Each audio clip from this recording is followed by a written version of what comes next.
released in the Fuegian Islands. Remember I talked about that island, those islands right at the foot of the landmass. They were released on the Fuegian Islands along the Strait of Magellan in the expectation that they wouldn't spread, that the salt water would prevent them from spreading. However, Mr. Beaver had other ideas.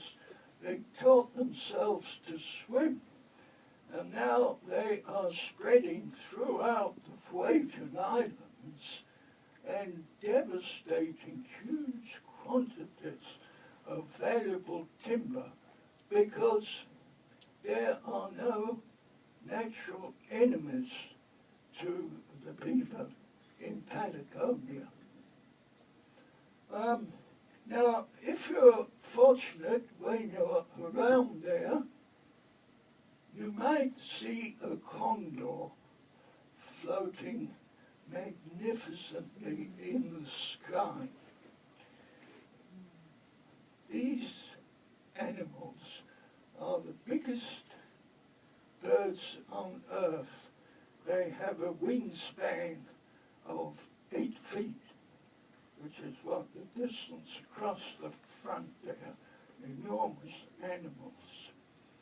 And they fly above the Andes at an incredible height of 30,000 feet, and they'll travel 120 miles a day searching for food without scarcely a wing beat. They just float and drift around.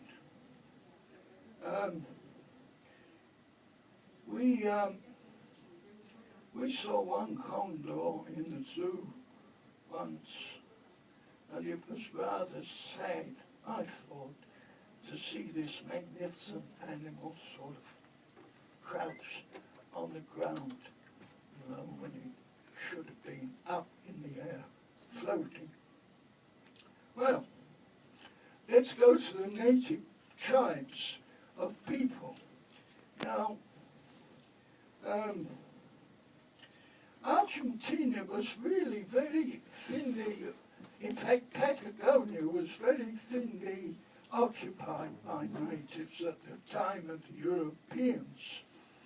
In the northern part lived the nomadic Twelches and Mapuches. They were nomadic, they lived off the Guanaco and the Rio. And they were fiercely, as we've heard, antagonistic to settlers. They used boleadoras to bring down their prey and lances to kill it. Now we have a boleadora here which we'll look at later. The meat they consumed, the hide and the feathers they traded.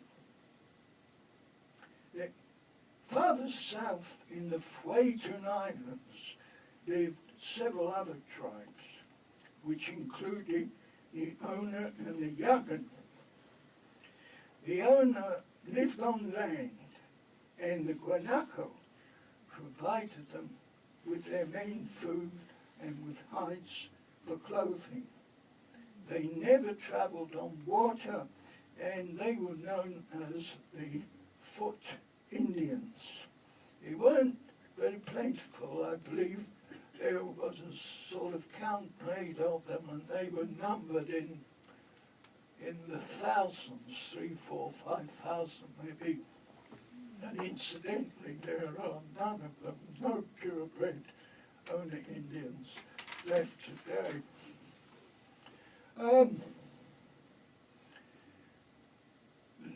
Lucas Bridges, I mentioned him earlier, was son of Thomas Bridges.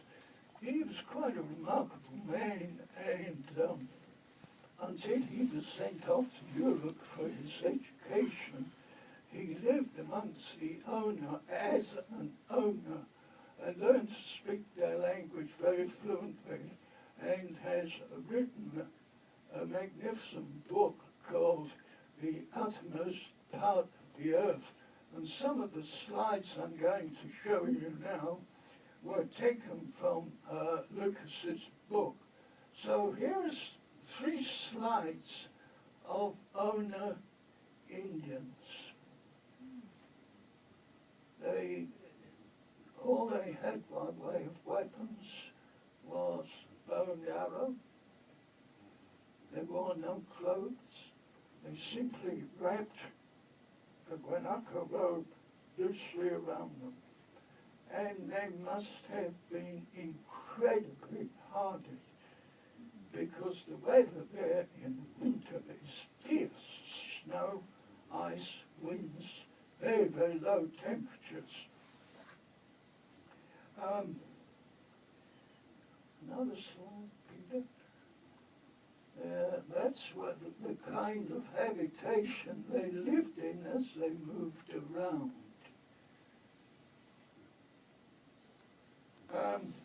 They were always fighting amongst themselves, and they were greatly feared by the Yagan Indians, and they pushed the Yagans off the lands and forced the Yagans to live along the seashores of the Beagle Channel and live off fish and shellfish and seals. The Yagans were peace-loving. They lived in their shelters along the seashores and in their canoes, and their only item of clothing was a small piece of sealskin, as you see there. Who knows how they managed to survive the winters the way they did, but apparently they smeared a thick, thick coat of grease over themselves, and they carried a little fire with them wherever they went, even in their canoes. And it was the women's job to tend the fire, paddle the canoe, while the men fished. And when ashore, the bark canoes would be moored to great stems of kelp clear of the rock. And it was the women's job to swim back and forth to the canoes, as the men never swam. And it was the fires burning along the shores at night that led Magellan to call the islands the land of fumes, from which came the present name of the land of fire, or Tierra del Fuego. Another slide, Peter.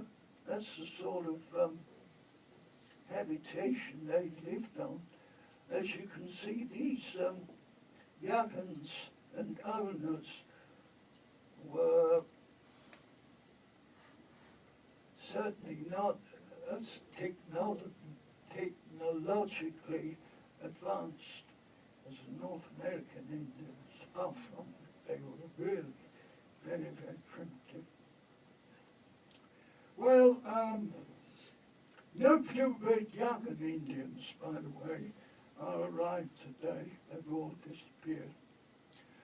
So, continuing in Tierra del Fuego with this town of Ushuaia.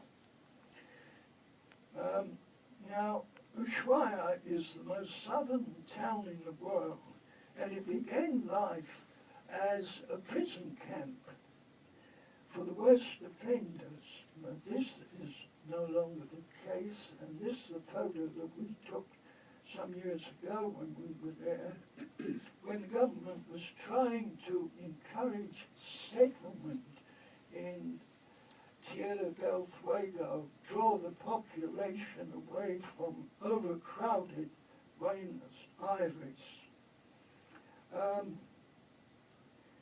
Now, however, Ushuaia has become a stopping point for the numerous coastal boat cruises around the southern shores of Argentina and Chile.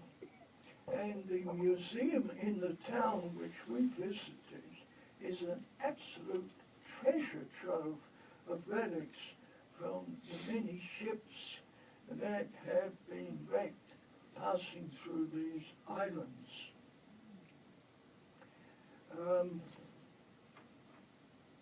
And Ushuaia is located on the Beagle Channel, named after Fitzroy's boat. And here are 3 slides which give you a little idea of the overwhelming beauty and tranquility of the region. And this one is of the Beagle Channel.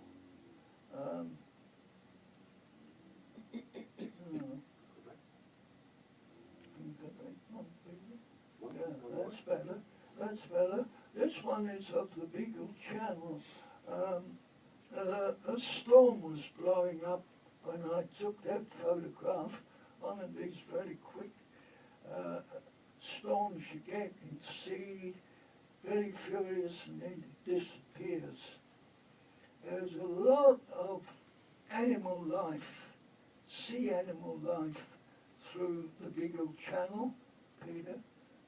And here you see that island covered in cormorants, big seabirds. And the next one is covered in elephant seals. That is animal life. Well now, sheep and estancias are part of the pioneering story of Patagonia. The British had been farming sheep in the Falklands for many years, and in 1877 the first contingent of sheep was brought from the Falklands and released along the Magellan Islands. They flourished. There was rich grazing there. And in time, sheep populated the whole of Patagonia. And from this rose the estancias, or sheep farms, managing hundreds of thousands of sheep. There's an example. There was a count taken in 1952, giving a total of 25 million sheep in Patagonia. Now, the isolation of these estancias, sheep farms, required them to be self-supporting. They were communities in themselves, with housing for workers